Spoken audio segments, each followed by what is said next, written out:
Hello, I'm Dawn Westmoreland, coming from Asheville, North Carolina, the beautiful Blue Ridge Mountains, coming from WPVM FM LP 103.7, the voice of Asheville.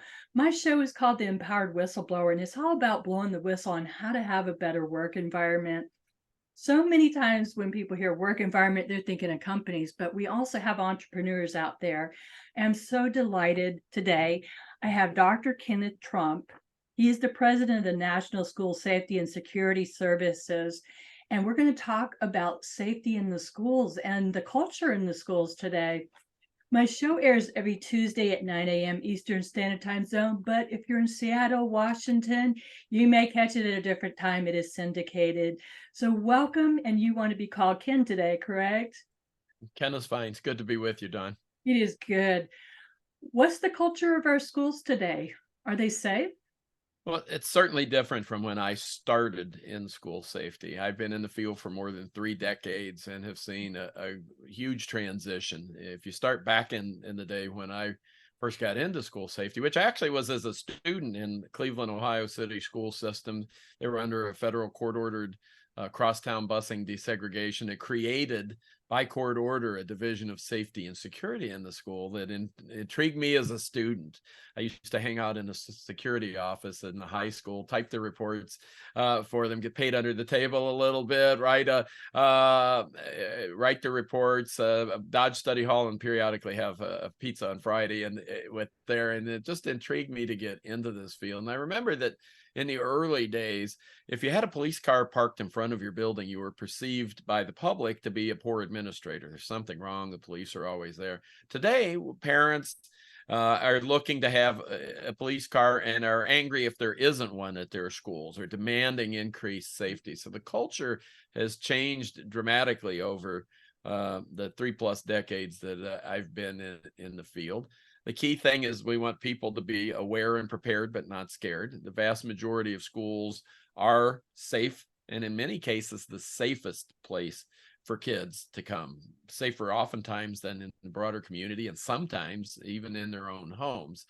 That said, certainly active shooters, mass shootings have come into the forefront, but we need to remember those are low probability, high impact events. One is one too many. We don't want to minimize those, but fortunately, the vast majority of schools will operate throughout their entire longevity for decades without a shooting in a school. So you have to have some perspective on this. One's one too many, and it certainly doesn't mean anything when we say that if it's in your child's school or if there's a threat. But there's a great deal of tension, anxiety, ambiguity, and uncertainty. I just wrapped up a doctoral degree in education and EDD program at Johns Hopkins University, and my research focus was on school administrator, strategic school safety leadership, and communicating safety to parents and the community in times of high ambiguity, uncertainty, and anxiety. So long title, like most dissertations, but it really captures this point in time in the career. I've never seen such a high level of ambiguity, uncertainty, and anxiety in schools. You've had schools where somebody has accidentally broken out the glass in a trophy case, and schools are triggered into a lockdown out of fear that there's a shooting. Oh my. We have bullying, of course, is on one end of the continuum, perhaps opposite end of the continuum of an active shooter, but also more probable, right? Kids who are being bullied, physically bullied, verbally bullied, cyber bullied, cyber safety issue today with social media. So you throw all these things into the pot, and the school administrators, teachers, and school staff, and the parents have all these things to deal with that we just didn't have over several decades. And it comes together at a point in time where there are many other stressors in the education community, financial issues, political issues, facilities issues. So it's very challenging. To button it up, I said, I entered this field 3 decades ago after I graduated, and thought it would be a job while I worked on my bachelor's degree, back to work for the school district 3 decades plus later, and the doctoral degree. now under my belt, and it's more confusing, complex, and challenging than ever. And that makes it difficult. That makes it difficult. Fantastic that you got your PhD. And why did you get your degree in that specifically, Ken? I wanted to find a program where I could study exactly what I wanted to study.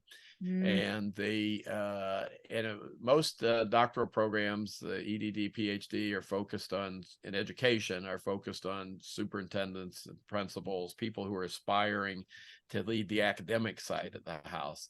And Johns Hopkins program, is actually the EDD, applied doctoral program, is unique in that they let you study your problem of practice, whatever it is. We have people who were traditional educators. We have people who came from the private sector in entrepreneurial leadership. We had someone who's with Disney Broadway productions in schools who was studying theater in schools. So I got to study from day one what interested me, because it's not like you can just get a criminal justice degree or an education degree in a traditional format and say, I'm going to study school safety, because this is such an odd type of thing. So it gave me a chance to look at leadership, which is a huge issue in many organizations and many areas far beyond education and safety, but apply that to how do we lead as superintendents and principals?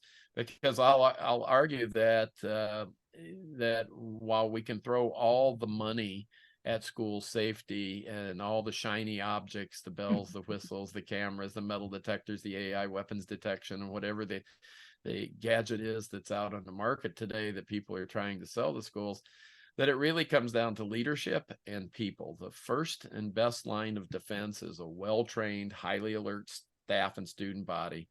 The number one way we find out about weapons, plots, and kids who are going to cause harm to themselves and others is when kids come forward and tell an adult that they trust.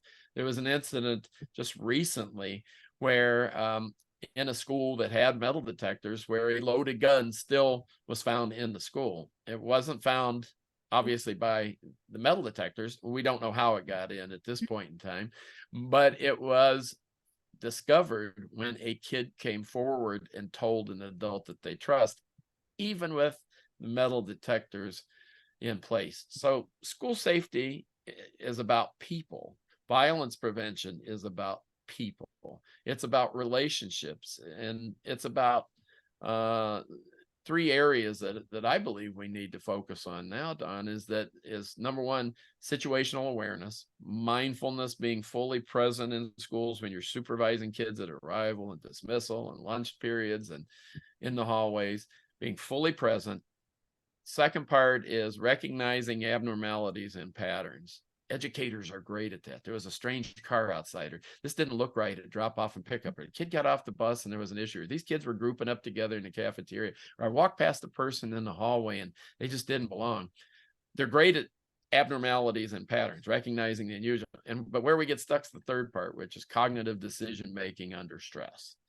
Because in schools, educators are trained to solve problems collaboratively as teams. You form a committee, you study it, you look at all your options, you deliberate, you pick your best option, you implement, and hopefully you evaluate and go back. In a critical incident, you have to be mindful, situationally aware. You have to recognize what's out of place, what's abnormal, and you have to make a decision. It's not collaboration. It's not committee. It's you have to train people to make a decision.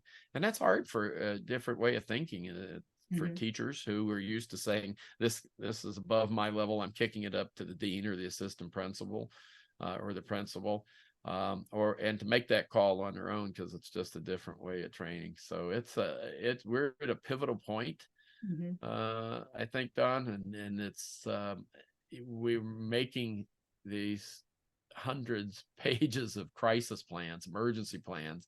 We're finding them 85 to 125 pages long. Nobody knows what's in them. Let's focus on the fundamentals.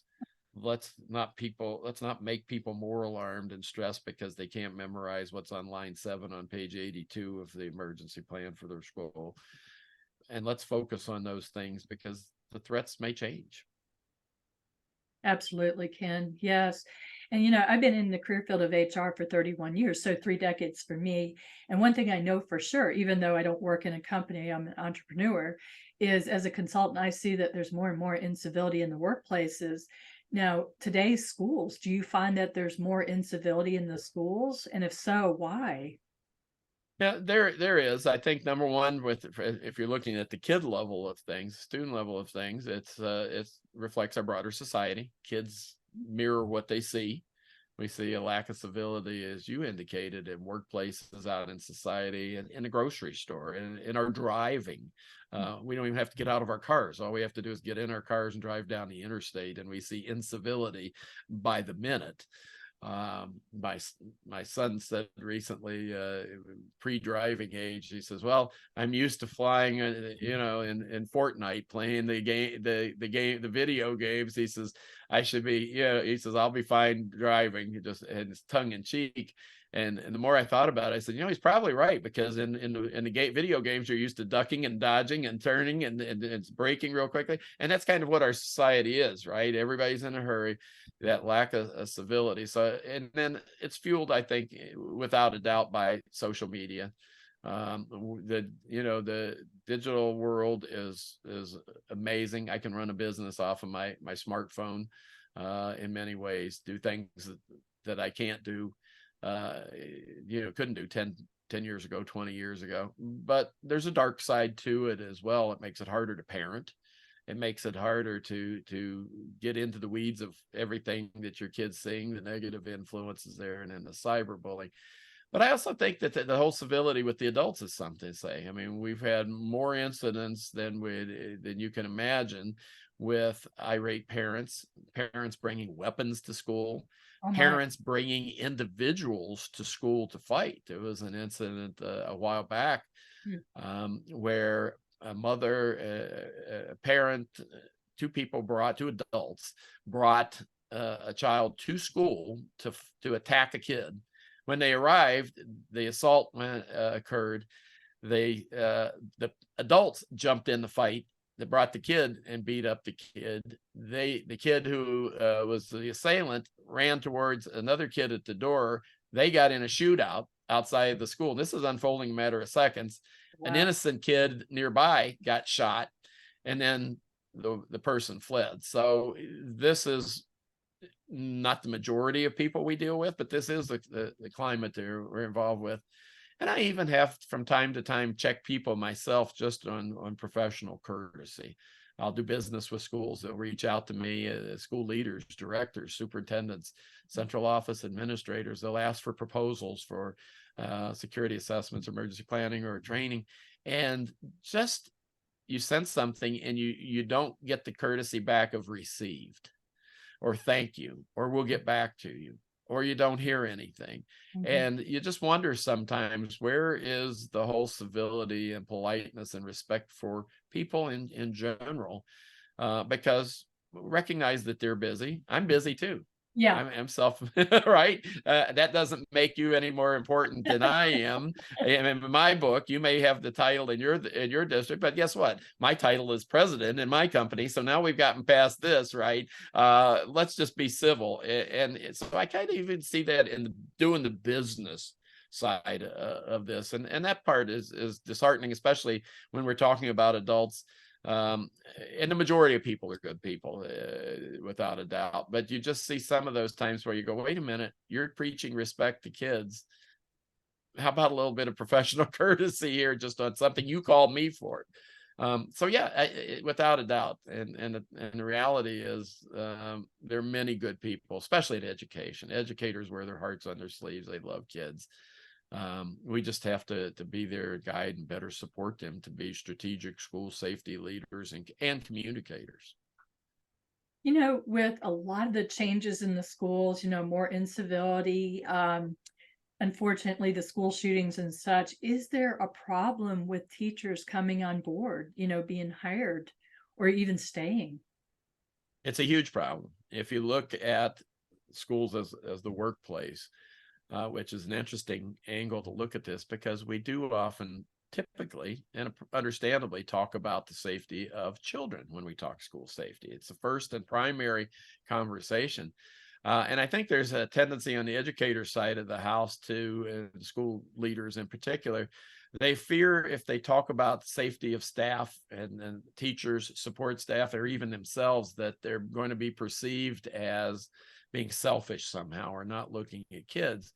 And we have to look at schools as the workplace. One of the major reasons we're seeing challenges in recruiting and retaining teachers today is not salary based, but it's the alone at least, but it's the issue of the climate, the workplace, the environment, the safety, the discipline, the chronic discipline problems. I personally know some people who went very enthusiastically into teaching and are very qualified, competent, and skilled teachers who stayed a few years, and they said, I'm done. I can't see doing another 20 like this, because it's just progressively worsened. COVID of course has not helped in a post-COVID world in many ways, particularly in education and with what we've seen with the behavior after that the pandemic return. But it's just that we have to start looking at that, because we're losing people. We can't get bus drivers in many school districts. Matter of fact, I was working in your region of the country a year or two ago, and it was very enlightening, because the school district's transportation director in this particular state told us, I can't get bus drivers because they said that it's just easier to work for Amazon or UPS or FedEx and not have the hassle, not of the driving, but the hassle of the behavior management and the safety threats. And that really says a lot. It wasn't even a pay issue, although not to say school bus drivers are the highest paid or paid for as much as for what they do, but it was the climate, the workplace, and we have to have some serious conversations on that, because it's impacting whether or not we keep people in the field or whether we lose them. I know some people in a private school who are highly competent educators, where in one private school we had 20 some people who left over one summer, not necessarily because of anything specific that I know of, but several went out into the private sector, teachers who were excellent educators in engineering or in admissions or in different academic aspects of the curriculum. And they just said, I'm done. I'm going to take a different angle. And these are people who were mid-career. They weren't at the tail end ready to pull the pen and say, I'm done. What can we do to change this, to reverse this? What can we do to get, qualified teachers to stay? What's your ideas? Well, there's a lot to it. We certainly, there's always the pay issue that comes into play, and that depends on where you are and what you're doing and what you set for your goals. But many teachers, while they should be compensated for what they do, for sure, many teachers will tell you that if with the right work conditions, they're there for the kids, and they go into a profession not to get rich, but to teach. And if we don't, so it's going to come to, first and foremost, in my eyes, of course, we have to say it starts at home. It starts with the parents. It starts with the expectations of behavior. It starts with parents supporting their schools as far as being on the same page with behavioral expectations as they send their kids to school. But it also comes to leadership. And I think that what I see today more and more over the decades I've been in this field is we promote people to assistant principals or principals, and even eventually to central office, and we don't adequately prepare them and train them to do that. You're a teacher in a classroom who's been a stellar teacher. Next year you apply for, and you're going to be the assistant principal. Here are the keys to the building. Here's a two-way radio. Minimal to no training on discipline, on behavior management, on security and emergency planning. We put those people, our deans and assistant principals, God love them. You're in charge of the emergency plan. You're in charge of the security plan for the school. And they're well-intended people, but it's like, who do the best they can, but we're not training them. And we're not training principals and superintendents. This came from my research for the doctoral program, on being strategic school safety leaders. We're reactive. And it's become a political issue. How do you manage it? Not necessarily in the traditional political sense, but in the school community relations politics, saving face with parents, image maintenance, not wanting to appear that you don't have control, not acknowledging problems in your building. So we have to really shift how we train principals and superintendents in particular to be more strategic school safety leaderships, to get out on front of safety, to think not about reacting to yesterday's mass tragedy and dwelling on what happened in one of the last half a dozen mass shootings, but what do I need to think about tomorrow? Because the threats are changing. We had the traditional school shooting type concerns, but we've also had a situation where in Utah, within the past year, 2 girls went into their high school and were followed by a male. They got the principal right away, who got their officer. And when they apprehended this male, I believe he was about 53 years old, he says, "I'm here to hurt kids."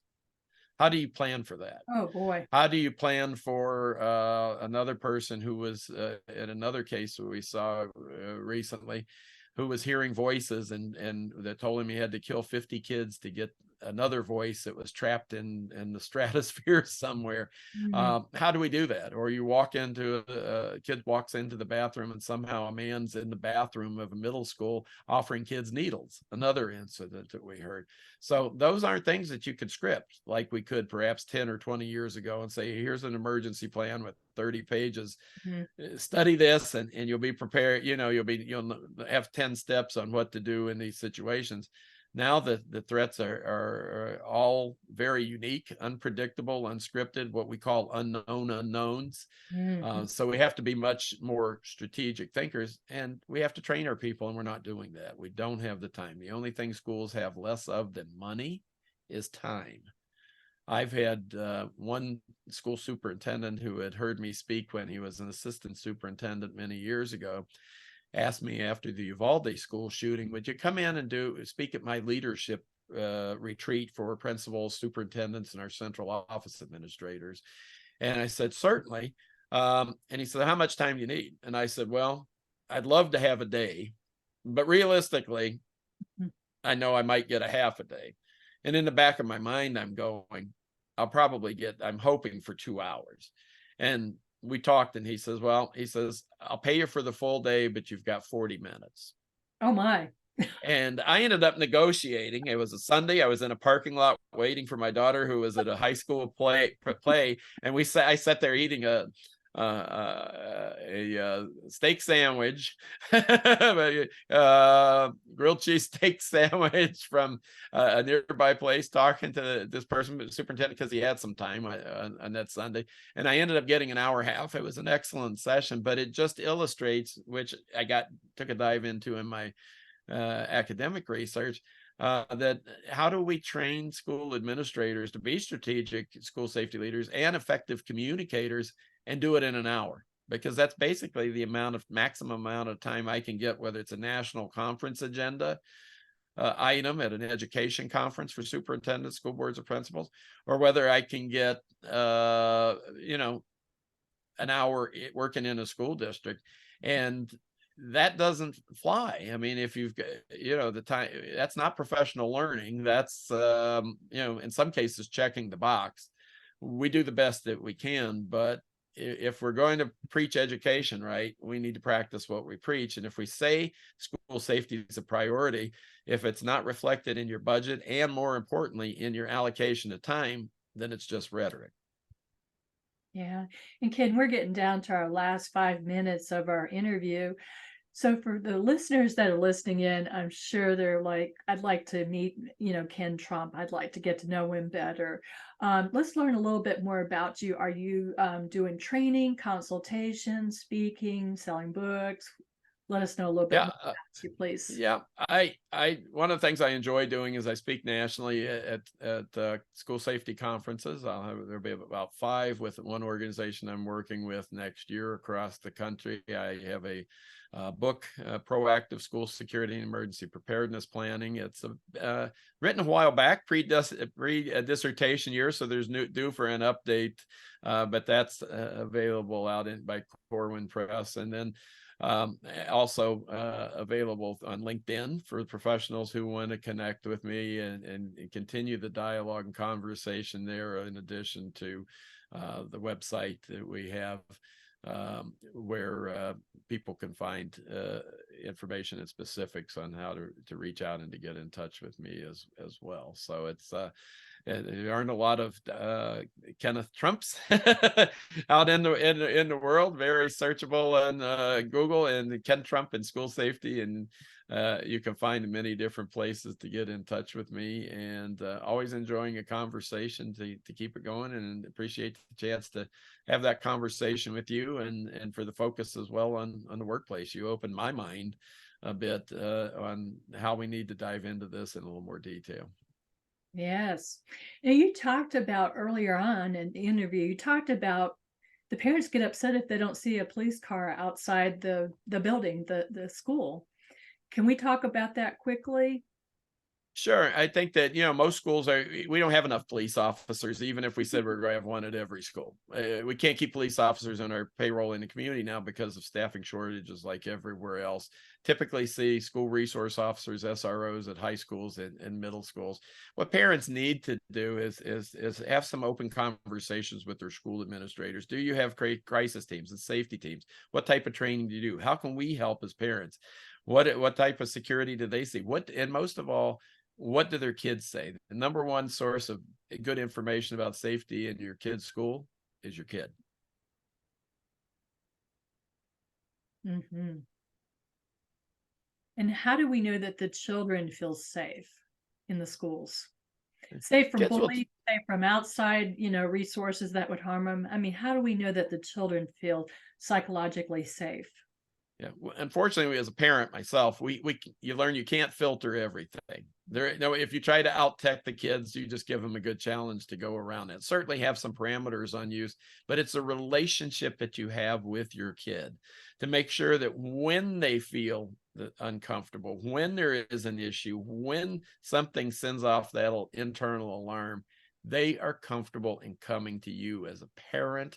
If you're as a teacher, it may be a bus driver, a secretary, a custodian, school resource officer. It doesn't have to be the principal. One trusting adult at school and a trusting adult at home makes a huge difference, because the issues are going to change.